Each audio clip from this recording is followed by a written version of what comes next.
Good afternoon, everyone. My name is Erin Maney, and I am the manager for Open SUNY Community Engagement. I'm also a member of the Open SUNY OER Services team. On behalf of the SUNY OER Services team, I'd like to welcome you to today's webinar in our Showcase series. The Showcase webinar series is a program that we offer monthly with the aim of featuring OER faculty and champions from across our diverse community of practitioners.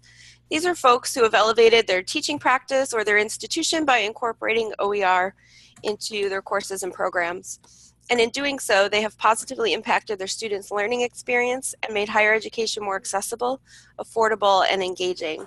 So we're really excited to share this webinar with you today. Okay, I'll have you go to the next slide. Hey, Perfect. started. We'll get to So just as a point of order, if you're not presenting, I would just ask that you please mute your microphone. And I'll make sure everyone is muted too when we get started. And then you can certainly unmute yourself for the Q&A at the end if you'd like to speak. So today we are pleased to host the dynamic library team from Monroe Community College. Michelle Beachy is the Achieving the Dream Grant Manager and OER Librarian. She's committed to finding ways to connect the library with all areas of the college community. Andrea Kingston is an instructor and the Digital Scholarship Librarian. She's been involved in implementing the Achieve the Dream OER Degree Pathway Grant at MCC since the grant was awarded to 5 SUNY community colleges in 2016. And Katie Gaddu is the Interim Director of Library Services at Monroe. So welcome to all three of you, and thank you for sharing your time and your expertise with us today. We will have a Q&A at the end, and the chat will be monitored, so feel free to post there as well. And again, I will be muting participants so we don't have feedback on the audio, but you can feel free to unmute and chat with our presenters at the end. So I'll turn it over to Katie. Thanks, Erin. Yep, I'm Katie Gaddu from MCC. And I'm going to start us off and just kind of go over how MCC Libraries and librarians got involved in supporting OER, because I think it's important when we get to the later part of the webinar where Michelle and Andrea are talking about some of the specific roles they're taking and the specific things they're doing to support faculty and students, to know the history of how the library is able to devote the time and resources to the OER movement. And before I get started, I want to mention I posted a link in the chat. We went and gathered a bunch of documents and resources that we've been using at MCC, and we wanted to share them with you. Feel free to take them and make them your own and use them if it's helpful to you. So MCC Libraries really started with OER back in the spring of 2015. They were awarded an IITG grant, and I can't take credit for this. This was the work of my predecessor, Mark McBride, whom I'm sure many of you have heard his name. And so MCC and a couple other SUNY colleges were awarded this IITG grant, and the goal was to have each college offer at least one OER course by the end of the grant period. And so MCC was able to partner with our Transitional Studies department, and they offer our college orientation and success courses. And they were really looking for a new textbook, and so it was a great partnership. Their previous textbook was very expensive. It was $141. This is for a 1-credit and 3-credit course. It was written by a former faculty member, and when that faculty member retired, the new department chair and another one of the faculty members realized that it was an opportunity to move to something that could be tailored to MCC students and to the college, and to move to something that was much less expensive. And so those faculty received a small stipend as part of the grant. At this point, there was no SUNY OER services, so they worked directly with Lumen.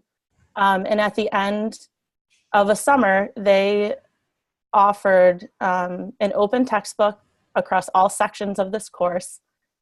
And to date, there have been over 6,000 students who have taken this course.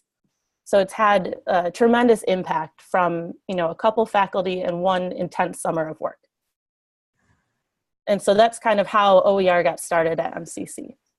And then the following year, MCC Libraries worked with our biology department, and we applied for an Achieving the Dream Open Educational Resource Degree Initiative grant with 5 other SUNY community colleges, and we were awarded it. And so that was a grant where we were taking an entire degree program, the liberal arts biology degree, and we needed to offer each section, we needed to offer each course at least once using only open resources. And so with that grant, we were working with 19 different faculty who were developing a range of courses. And so one of the benefits was that that grant came with some more funding and with a part-time line. So it came with half a position to manage the grant. And then finally, last year, the New York State SUNY OER funding initiative came out, and we found that we were already well positioned as leaders on our campus. And so that allowed us to step in and kind of really take a big lead in how the funding was going to be used on our campus. And so we used part of it to add more support for OER.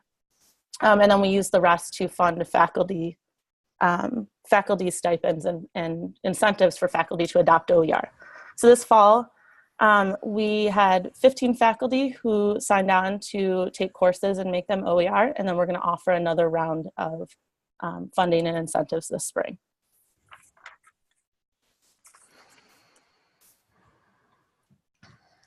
And so thinking back over why the library was able to take a lead role in OER support on our campus and why our librarians have been so integral, there are a couple of key decisions that were made or key things that we did early on that really put us in that position. And it might not work on every campus. This is just what had worked for us. And again, I wasn't the person who did a lot of this. I just was able to keep it going when Mark left. So number one was apply for grants. And often we found that we didn't think we were ready to apply for grants, particularly the Achieving the Dream grant. But if you've ever worked with Mark, you know that that isn't something that stops us. So we went ahead and applied, and we're able to keep that momentum going and keep moving OER forward on our campus. We partnered with faculty champions, and we found that the best way to make initial progress is to find the people who are passionate about OER, who want to adopt it, and allow them to convince other faculty on your campus. And we've also found that those faculty are the ones who advocate for us and bring our names up and bring us up, you know, when talking about OER. And that's been really helpful on our campus as well. Something that we did was use part of our library budget early on to support OER.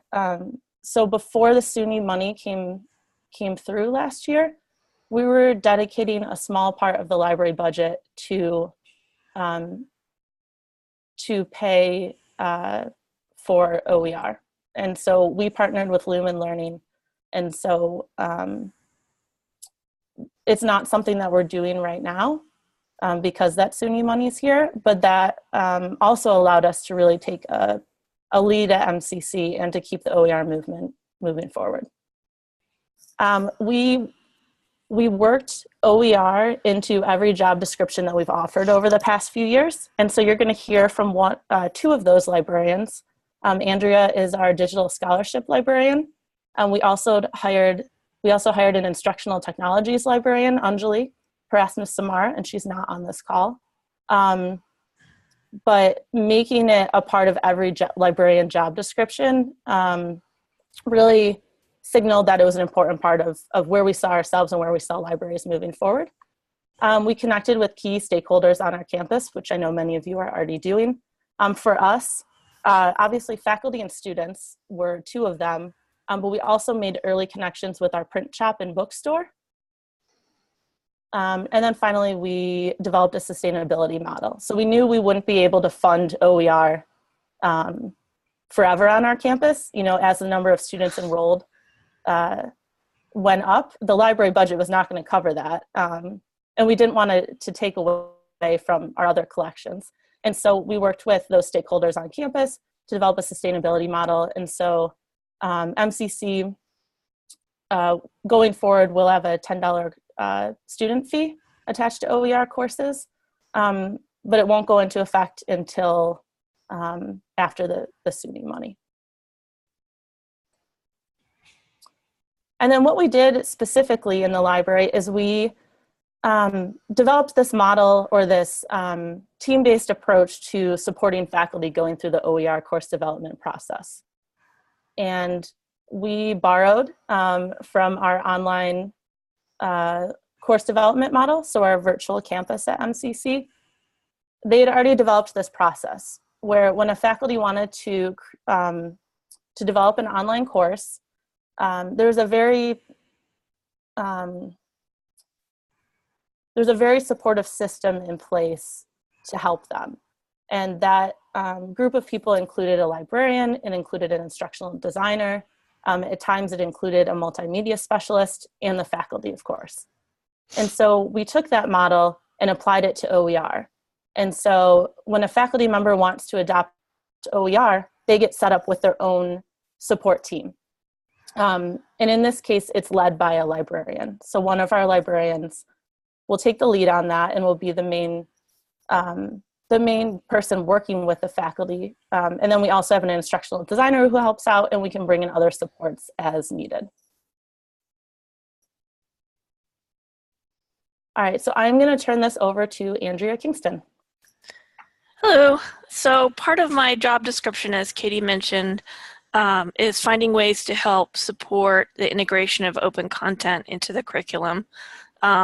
Therefore, I do work closely with faculty in those support teams that Katie mentioned. But one thing we also started off with back in 2015 is bringing professional development opportunities to the campus as a whole in order to get OER on everyone's radar. So in the spring of 2015, we started with a campus-wide workshop where we had guest speakers and really sort of hammered home the message about OER by bringing in faculty from other SUNY community colleges to present on their process and their success stories, and to offer our services to any faculty who are interested in pursuing OER. And this is before we got the Achieving the Dream grant. We were just seeking any faculty who might be interested in taking on the project. So we did get a few faculty who were interested at that point, but without any grant support, without any funding for stipends, it was a little hard to get our foot in the door. I did start a faculty inquiry group for OER.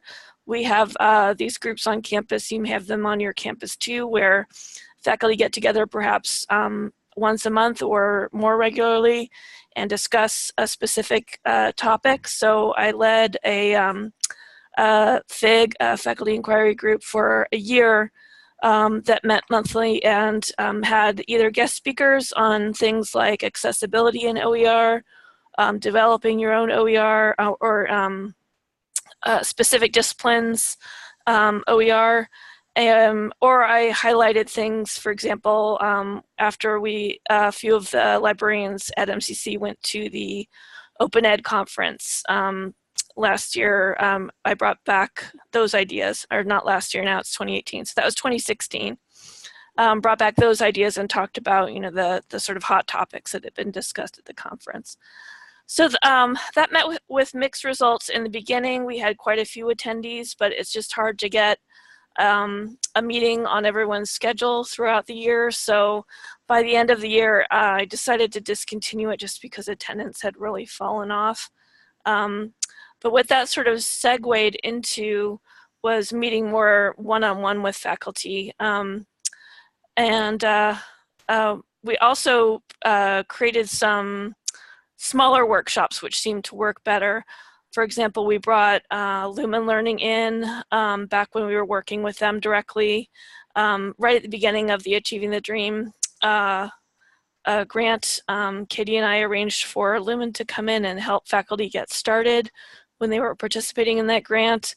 And that really helped them just start, working in the Lumen's online platform and getting accustomed to that kind of thing. And then once SUNY OER Services was up and running, we've also had them come and do some workshops on campus. So it's really serves two processes. One is just getting the word about OER out into the campus community and helping us gauge who's interested, and then also giving faculty some more hands-on opportunities to really get started and see that it sort of demystifies the process, I think, for faculty. We've also offered some much smaller workshops through our virtual campus presence. They have a series of small workshops for faculty and usually get maybe 3 or 4 faculty at a time at those, just a 1-hour thing, introducing them to the subject, getting a feel for what kind of OER they might want for their course. For example, if it's a very specific discipline that has some resources that we can just point them to, or something where some faculty are even thinking about creating their own, although we of course encourage adoption and adaptation over creating something from scratch. We've also partnered with our Teaching and Creativity Center on campus, which is our faculty's professional development group, to make sure that we keep OER on their radar, and they've been great about giving some workshops through their workshop series as well. So creating those sort of ongoing presences outside the library with other campus professional development groups has really helped us stay on message and keep OER at the forefront on campus. Next slide. So those are sort of the more campus-wide efforts and getting the word out, but what it really comes down to, I think, is working one-on-one with faculty once they've developed an interest in OER, whether it be to completely bring a course or all sections of a course OER, or if they're just replacing one element in a course just to get their feet wet in the process. No matter what it is, I think developing a one-on-one relationship with faculty and really getting to know what they're looking for and what they need in terms of support is key. It's maybe not something that's a traditional librarian role, but a lot of this is sort of outside our traditional librarian role. But what is part of our traditional purview is going out and finding OER. It's still, the discovery process for OER is, I think, still problematic in a lot of ways. I think it's been getting a lot better over the last couple of years, but there's still a long way to go. So faculty can feel very overwhelmed when they first decide to adopt OER, and knowing that a librarian's there to help them, not only find OER, but vet it and make sure it truly is open. The faculty are the content experts, but we can help them with the licensing and making sure that something's truly an open resource. So generally, I meet either one-on-one or with the course support team and the faculty member. And by team, again, Katie mentioned it's usually an instructional designer, and maybe depending on what else is needed, for example, video support for faculty who are creating their own videos, we can pull other people from campus into those meetings. But it's generally a one-on-one consultation and really looking at what the faculty member is currently using and where they're looking to go. Then we generally have adopted a process that was introduced to us in Achieving the Dream, where we use course maps to determine the faculty's OER needs. That takes a course's learning objectives and maps the content to potential OER that could fulfill those learning objectives. It tends to be structured either simply by the learning objectives or by the components of the course that the faculty member has been using in the past. And that is often structured similarly to the textbook they've been using, but not always. It could vary. So we tend to start with that process because it really helps the faculty focus their attention on what is truly needed to take a course or portion of the course OER. Another aspect is for the sciences is lab manuals. Very often, at least here at MCC, it's probably the same case everywhere. A lab manual is often cobbled together from various sources.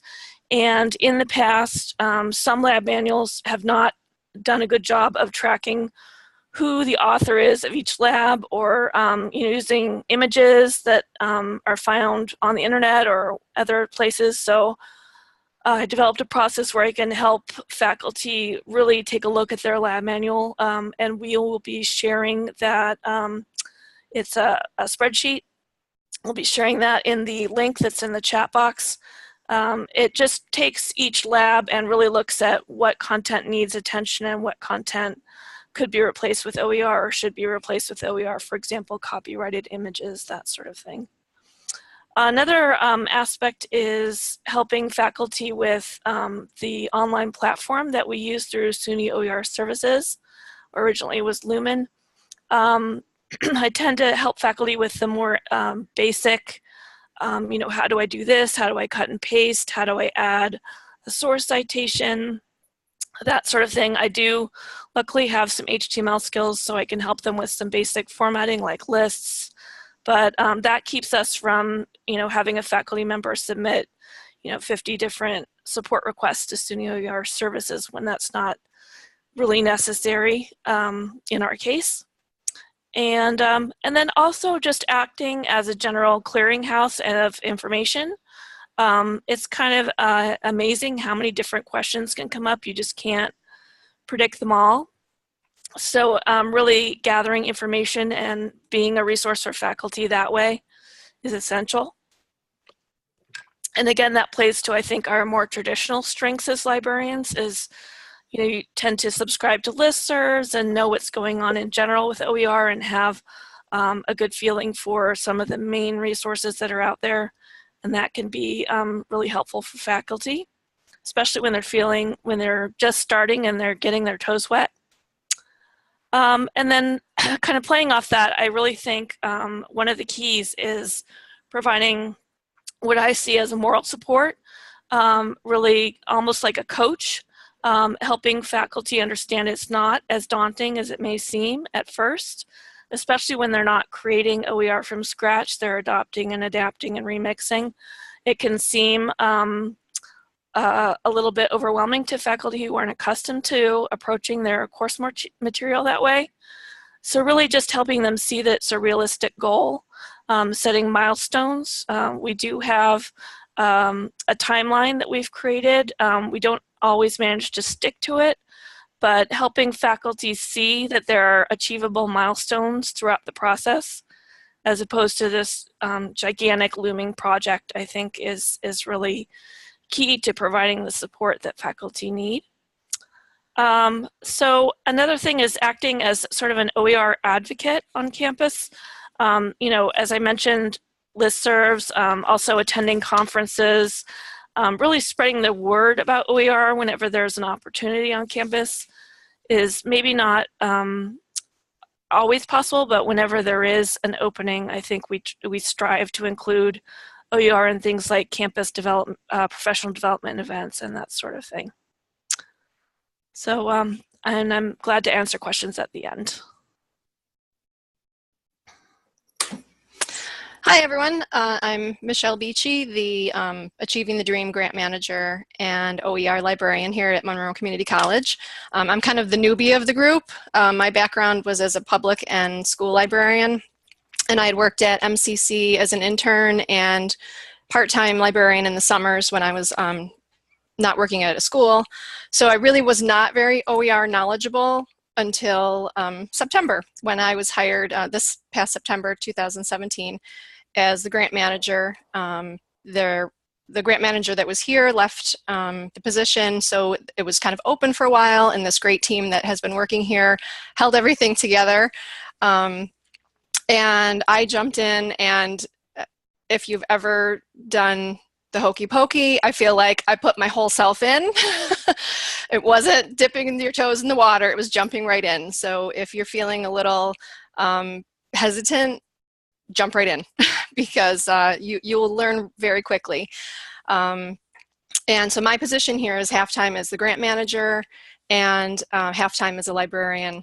And I'm just going to talk a little bit about what I do as the grant manager and other things that I support on campus as well. So I'm mainly the contact person. We have I think it works out easier. As I said, the team was without a project manager for a few months, and having one central person that can filter information about OER, field faculty questions. They know who to look for on campus, that there's a person that can direct them if there's faculty looking for information. I also, for the Achieving the Dream grant, kind of collect the data that we need to provide to them. A lot of it is kind of prodding the faculty, you know, hey, how many hours did you put in this semester? We need that information. And I regularly report to the research organizations that collect the data for Achieving the Dream, and just really coordinate getting all the numbers to them. And we also do, speaking of our team, we try to have a weekly meeting, which we like to call the meeting of the minds, where we can discuss anything that's going on.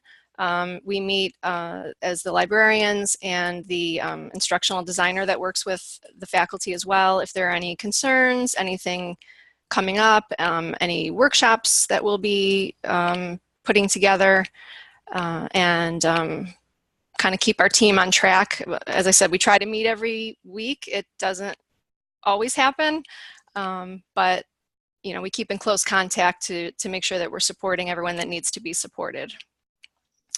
I also keep track of the funds that are going in and out of the grant budget, paying out any stipends or release time for faculty, travel expenses, conference attendance, and in doing that, I work with MCC's grants office and the controller's office, just coordinating and making sure we're keeping everything on track.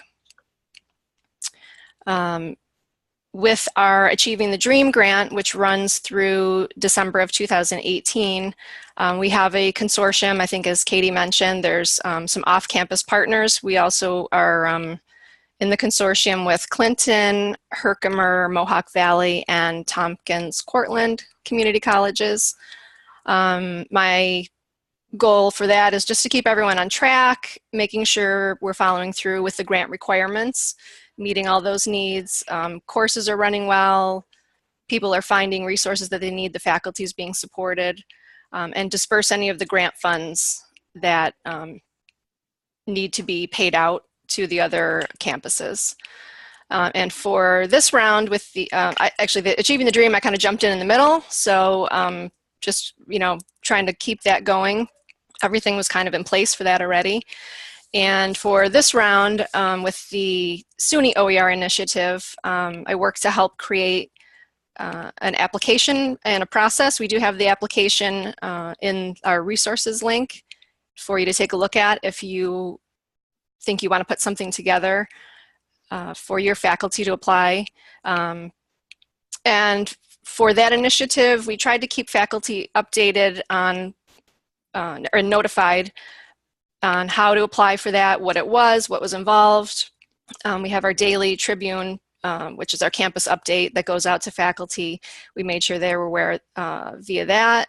And I also contacted our current OER faculty who are working on the Achieving the Dream grant, and just said to them, hey, can you talk this up to your colleagues? You're doing a great job already. Can you let them know how you work through the process, and let them know that there are stipends available or release time. All right, Katie, next slide. So as far as our distribution support, this is a work in progress for sure. Part of what I do is working with SUNY OER services to, once a faculty has decided, okay, this is what I want to use, I have all of this already put together, or I found this great text on OpenStax and I want to just use this as is, or change something, move things around. Once that decision is made, I work with SUNY OER services and get that material into the Lumen platform, and then we would load the course into Blackboard. Our instructional designer would load that into Blackboard for the faculty. And in doing that, I also determine the faculty needs for, do they need a printed copy or not? Do they require their students to purchase the textbook, or is it optional? So whether they will need it printed or not, we do at MCC have an in-house print shop. So we try to coordinate with them with whatever the faculty needs. You know, do they need it bound? Do they just want it hole punched? Do they need it in color? And this is, as I said, a work in progress. There's a few hiccups, but we're working with the print shop and our bookstore. Our bookstore is run by the MCC Foundation. So we are trying to all work together to figure out the process. And we actually have a meeting scheduled next month with everyone to kind of clarify the current process, how faculty orders or chooses their regular textbooks normally, and how we can integrate the OER process into that ordering system so that the bookstore is aware, hey, we're not going to have the regular textbook we've had for the last 5 years. We're working on an OER. You know, we may need copies, we may not need copies, so we're trying to work through all that as we speak. And on the slide, I did include on the bottom right, this is sort of related to our distribution support. For students, when they're registering, this is a little clip from our course schedule where students can choose to search for their courses, and we have added an OER attribute that they can click on right next to the red arrow. So if they click that, it will only pull up courses that we have already coded as OER courses. So that is new for this semester, and we're hoping to be able to keep that going for the following semesters. It's a little hairy, kind of trying to figure out which classes are going to be OER when faculty aren't assigned to courses yet, and the attribute needs to be in there far enough ahead so that as students are registering, they can choose that option. All right, next slide, Katie, please. As far as outreach and marketing, on the left side, you can see some examples of covers that were created for our OER courses. The covers were designed by one of our visual and performing arts students. And you know, we basically give for free rein here. You know, we'd like to have a cover for this course. Can you design something? She started out doing that as a class project, and we just this semester have hired her to do some additional covers. So we kind of make them look fancy. I think that's a nice way to market the textbooks. They're personalized for MCC, and I think it's great to showcase a student that is doing work for us. On the right side, you can see some quotes that are featured on the Open NYS site. And Katie and I did a little bit of invading classes for 2 of our faculty in biology and English classes. I had a template, real simple, that just said, I'm thankful my teacher chose to use OER because, and let them fill it in. And other ones like, I spent blank amount on textbooks this semester. With that, I could have, and then, you know, the students could fill it in. A lot of them are really impactful, and I think it really helps everyone in all areas of the campus realize how important it is to try to do what we can to, you know, to save students money and to see what they can do with it. I mean, students that say, you know, I saved $400, I was able to put that towards taking another class. Or even, you know, sweet ones like with the money I saved for my textbooks, I took my daughter out to dinner. So just, I think that's a great way to market OER all around. And another way of reaching out is around MCC, we are doing pop-up librarian days where we just kind of, there's different areas of campus where a few of us librarians will just have a table, we might bring our 3D printer, we might have some sort of activity, and we're talking to everyone, whoever's walking by. You know, you try to catch faculty. I was just at one last week, a new faculty person, and, you know, we just mentioned, hey, you know, you're putting your course together, we'd love to talk to you. So anytime you can reach out to faculty and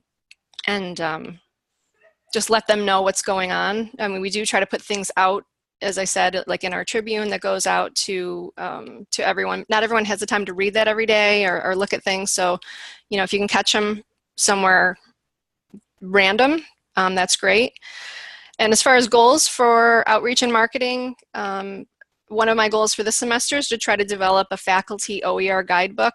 There are so many questions, and I think, as Andrea said, that things come up all the time that you would never expect. We kind of joke that it's like a startup every day, a new startup, trying to figure out what's happening, what's going on.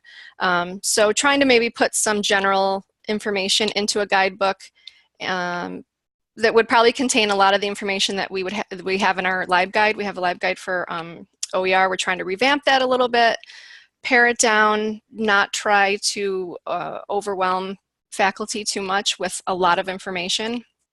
So kind of pare down that and also put together a guidebook where we can say, here's some information that hopefully can answer your questions or give you more information. One of my other goals is to try to get out there and attend some faculty department meetings and just, take a few minutes to talk about OER. Maybe if there's anyone there that has questions that would like to speak to someone face-to-face, I'd like to get around to all the departments at some point, and also reach out to student government and try to get some more student involvement in advocating for using OER in campus. And lastly, I'm hoping during Open Ed Week to try to get something out there around campus, and again, get students aware of what's going on. Part of our marketing money, we're going to purchase a couple button makers, so maybe we can have some cool OER buttons to hand out to students, maybe like t-shirts for our faculty, something like Textbook Hero, something to recognize the faculty that's working hard to do what they can for our students and make their time here more affordable. And that is all I have. If anyone has any questions, I see there's a lot of questions in the chat box, so hopefully we can get to those. Yes, great. Thank you all. We do have quite a few questions, so I'm going to back up and start asking a couple of those. At first, though, if you could clarify, the question was how many IDs MCC has, and I thought it was 2 or 3. Is that correct? We have 3 right now, but okay. one is assigned to our OER support. So we really only work with one of them on OER. Okay. So he's got a full plate. And is there a rubric of some sort that you're using to determine if a source is truly open? I could take that. I don't have a rubric. If a faculty member asks me to vet a source, I just go and look at the source and look at the licensing in the source. And so you're using the licensing to determine that? Right? Yeah, there's no way we could do something like, vetting every sentence in a resource. If someone has slapped a CC BY on there, I'm going to trust that that's valid. Sure. And I do have a question about licensing coming up, but just trying to go in order so I don't miss anyone. Are you still using Lumen? I can take this one. We are, but indirectly. So we no longer have a direct contract with Lumen. We work with SUNY OER Services, and the platform that they use for OER adoption and editing is actually the Lumen platform. So we work with SUNY OER Services, but through them, we're still using some form of Lumen. Thanks.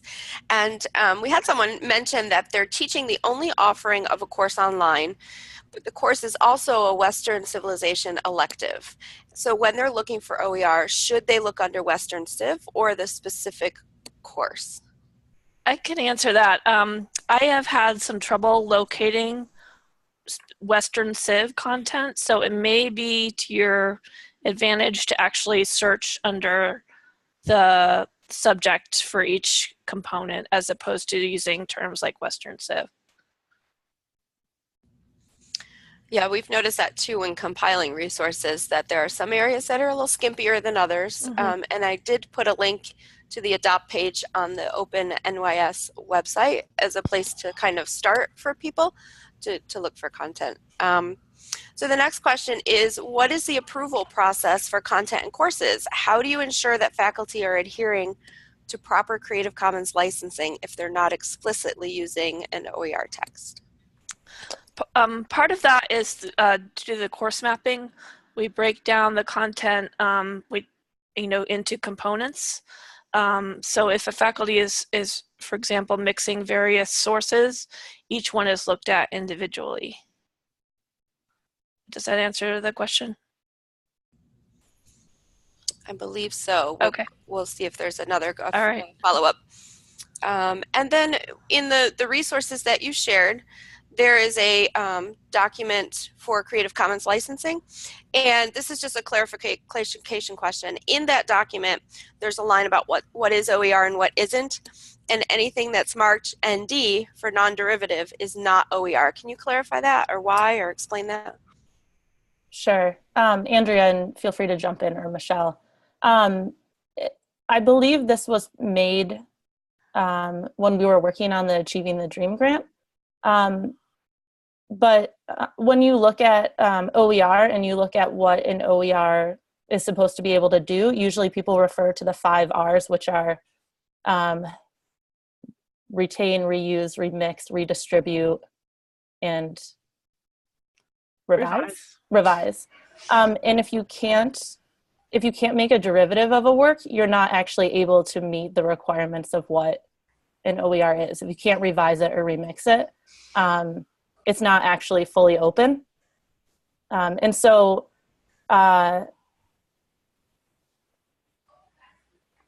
with the Achieving the Dream grant, there were very strict requirements. So our faculty could not use anything that wasn't fully open in their courses as a required course content. Now I know with the SUNY OER initiative, your entire course doesn't have to be open. So you can still mix in some of those other resources. But the reason it says it's not OER is because it doesn't meet the 5 R's. Great, thanks. Because I think the comment was, if we find something at no cost and it's good for students, we can still provide it. It just may not be under the OER category, perhaps. And you can't fold it into a larger textbook replacement. For example, if you just found a chapter, you can't add it into something that's otherwise remixed. Mm-hmm. Okay. Is the OER initiative getting any traction with the health sciences centers? On our campus, I don't think we've had anyone from health sciences adopt. We're mostly seeing a lot of our sciences, so a lot of biology, chemistry, physics, and then a smattering of other courses here and there. And some of that, I would imagine, is difficult with the certification requirements that the professional organizations have and that sort of thing. I did hear about Quill West, who's a librarian out at Pierce College. She is working on an open nursing degree pathway. So I guess people are working on it, but we just haven't, we aren't right now. Great. And the last question that I see in the chat at the moment is, for partial OER courses, do you find that you have teachable moments where you can steer faculty to library resources to use that they maybe didn't know existed? Does that happen often? I do find that happens. It wasn't possible during the Achieving the Dream process because literally all the course content had to be open. You couldn't combine it with any library resources as required resources in the class. They could just be ancillary. But it does happen, and it's a great opportunity for the library to emphasize what we can provide for students and faculty. We just have to keep in mind that the difference between free and open can become blurry when you're having that conversation, so you just have to make it really clear the difference between the two. Mm-hmm. I think that's a common misconception, yeah. Mm-hmm. Well, that concludes the questions in the chat. Unless somebody else has something that they would like to add, you're welcome to type that in. I think given the time, I'll be sure to wrap up with the closing slide if you want to move that for me, and we'll talk about some of that. The last question, actually something that just came in, is that somebody is curious if you've encountered any pushback from faculty who prefer textbooks, right, for their various reasons, and also the perks that the publishers give them. I know that we've talked about this in some of our roadshows before. So how do you deal with that? And we'll close with that question. Sure. Yes, I'm sure there are faculty out there who are not interested in open at all. We've mostly been able to work with people who are already on board. So a lot of our faculty are working, they're seeing that a lot of their students can't afford to buy the textbook, and if they can't afford to buy it, it's very hard to be successful in their courses. So a lot of the faculty that come to us are already on board with finding a lower cost alternative to their current textbook. And so that's selecting out some of the people who aren't interested. We have had some concerns about transferability, and the fact that OER, you can't provide like an ISBN number for a textbook that you're using. And that's one of the things that four-year colleges may ask for when looking at, say, a biology student and judging the rigor of a course that they took.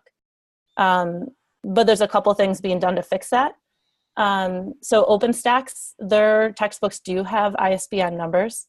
And then I do believe SUNY OER Services is working on a solution with SUNY Press.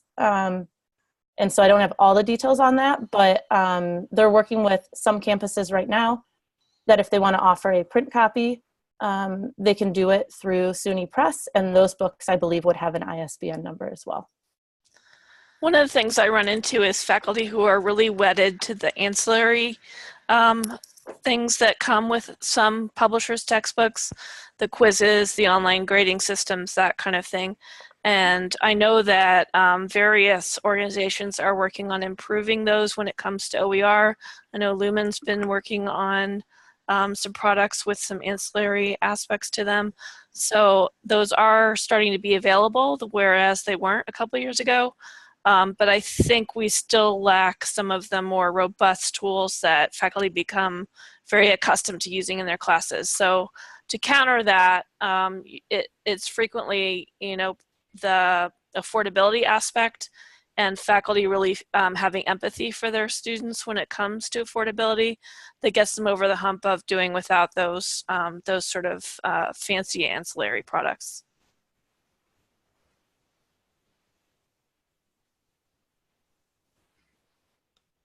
That has been a big issue, those ancillary products. So hopefully that'll come about very soon. Well, I want to thank all of our speakers for joining us today for this webinar, and thank you to the participants. Today's webinar was recorded, and the slides and the recording will all be available at the same site where you registered. I'll post that link in the chat. We will put a link there to all that material. It just takes a little bit to get the webinar captioned.